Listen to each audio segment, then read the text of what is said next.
The construction of the International Space Station symbolizes the unity of the United States and Russia after the Cold War. The ISS was used in a research facility where advanced medicine and space equipment and technologies could be tested. Nowadays, American astronauts and Russian cosmonauts are living on board the ISS. A space rocket transferred them from the Earth to the ISS facility, and it was the Soyuz rockets. 2 astronauts were on the spacecraft. The spacecraft they were on was shaken and the 2 astronauts held on tightly. Suddenly the surroundings were dark. The 2 astronauts have arrived in space. The man approached the woman. They have reached the ISS. The astronauts were there to help them. There they work and check the wires and systems.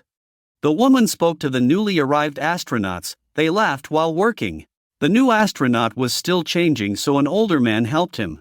The man who was the master told of his work. The new astronaut showed what to do. He explained every detail. This new astronaut is a Russian. An American man watches their experiments. The Russian woman came up to him and spoke to him. They were having fun, and in the evening they gathered together and talked. They listened to music, toasted wine, raised the glasses and glued them.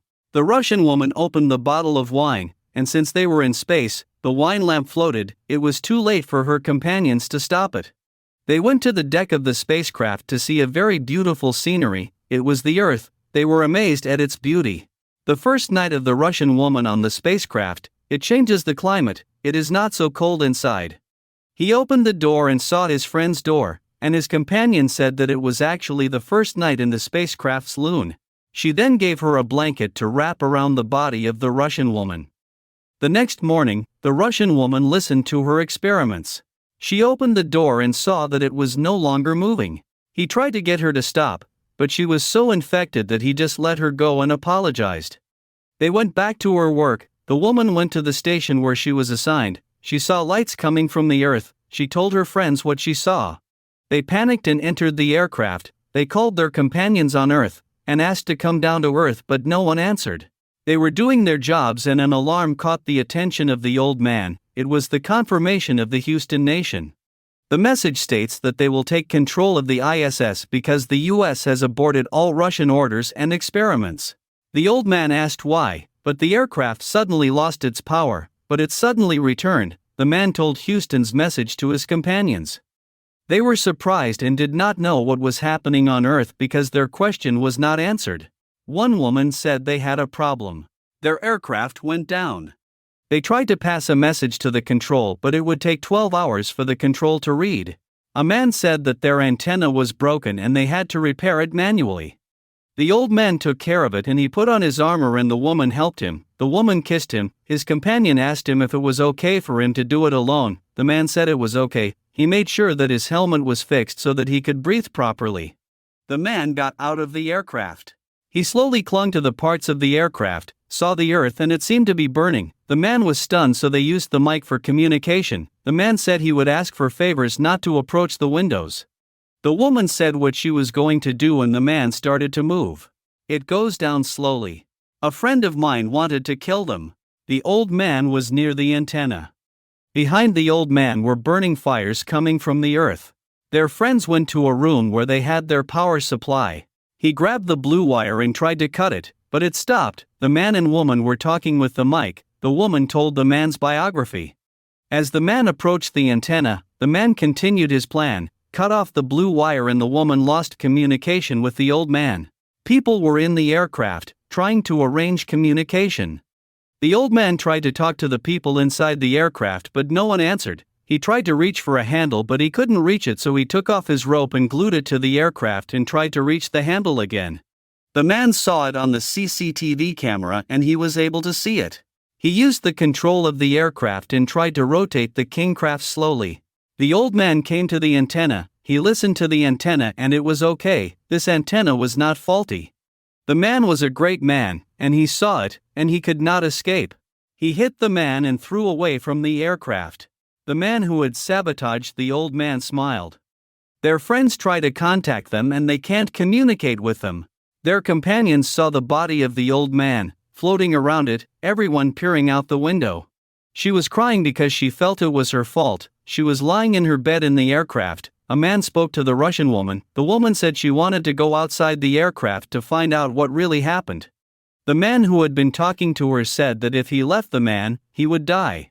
Their colleague told them what really happened and was surprised. The man who sabotaged said they cut off communication. She tried to save the old man, but it was too late. She left and cried. The two Americans planned to trust each other. She said she knew her colleagues better than the aircraft because she had been with them for a longer time and had been in a relationship. Suddenly, the woman opened the door, said they needed to talk. They talked, and the woman wanted to fly the aircraft.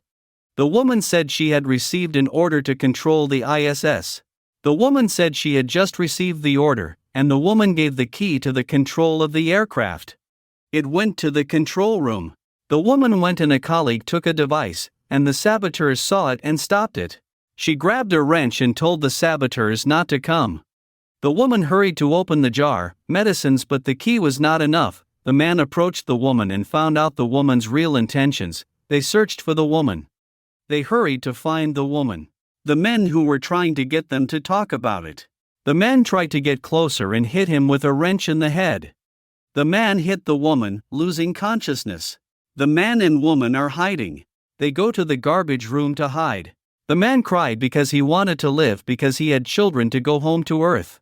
The men caught the woman and tied her tightly.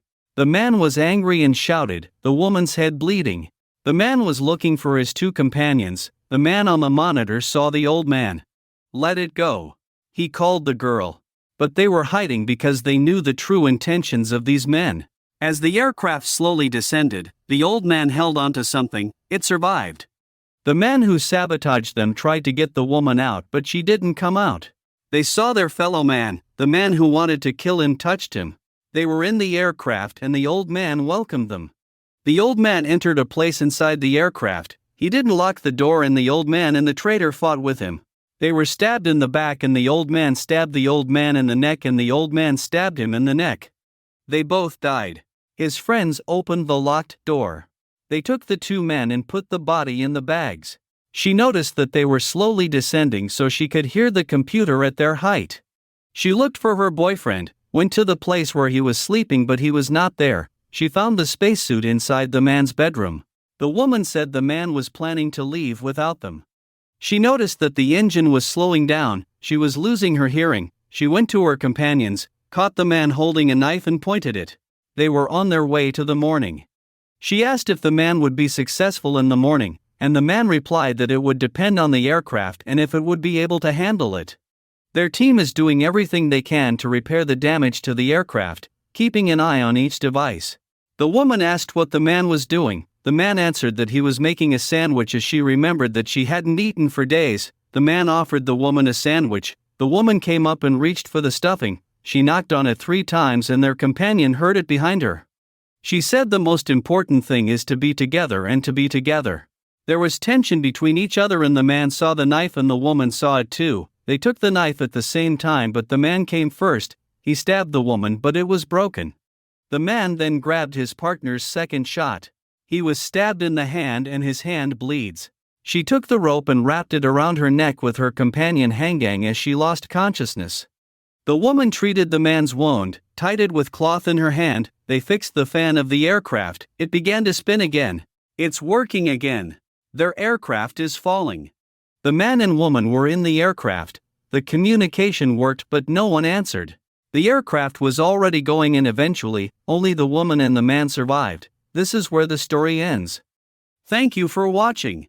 If you enjoyed the content, please consider subscribing, giving it a thumbs up, and turning on notifications for more updates. Your support means a lot.